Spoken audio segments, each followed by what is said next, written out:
World War I wasn't just a graveyard for millions of soldiers. It buried the old ideas about warfare too. When traditional tactics hit a dead end, engineers around the world started building machines that at first seemed like something out of a madman's fever dream. By 1915, the front had completely stalled. Machine guns, artillery, and barbed wire made traditional cavalry maneuvers and infantry charges a death sentence. Soldiers realized that the only way to survive was to dig deep trenches for protection. What started as temporary defensive positions quickly turned into a complex network of trenches stretching over 700 kilometers. A frontal assault meant certain death. In 1915, newspapers and military reports tried to explain this strange new type of warfare to the public, and that's when the term trench warfare came about. Armies found themselves in a deadly stalemate, facing each other across a hellish stretch of land known as no man's land. Soldiers lived in filthy, rat-infested trenches, occasionally making desperate attempts to break through enemy lines. Trench warfare became a symbol of the senseless brutality and technological horror of modern industrial warfare. It became clear to everyone that something fundamentally new was needed, something that could cut through the barbed wire, withstand machine gun fire,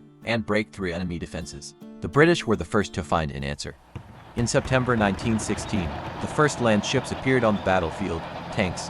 The Mark I was a real monster, 28 tons of steel, 257mm guns on the sides, and a crew of 8 men. Inside, temperatures hit 122 degrees Fahrenheit. At the deafening noise and the smell of burning fuel, and crew members would literally pass out. The engines often caught fire on their own. Ammunition explosions weren't uncommon either. In short, one hell of a military experience. The British Mark I lumbered onto the battlefield like a prehistoric monster, forever changing warfare's DNA. This 28-ton behemoth was originally codenamed Landship and built in absolute secrecy under the cover story of creating water tanks for Russia, hence the name that stuck. The male version packed 2 naval 6-pounder guns, while the female carried machine guns, a gender distinction that sounds bizarre today. The tank was a game changer. Though only 49 Mark I tanks were ever built, they spawned an arms race that transformed military thinking forever. Before long, every country in the war was scrambling to build their own armored beasts, and then all hell broke loose. But this massive, slow-moving beast turned out to be a sitting duck for enemy artillery. Something had to be done, and so began the ultimate arms race that's still going strong today.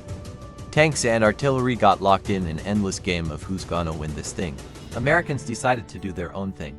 In 1918, Pioneer Tractor Company built the skeleton tank, and yeah, it looked exactly like what it sounds like. The concept was genius in its simplicity. Why drag around all that heavy armor? Just protect the guys inside and make the rest out of regular water pipes. The whole thing weighed just 9 tons versus the British Mark IV's whopping 28 tons. It could scuttle across trenches like a massive steel spider.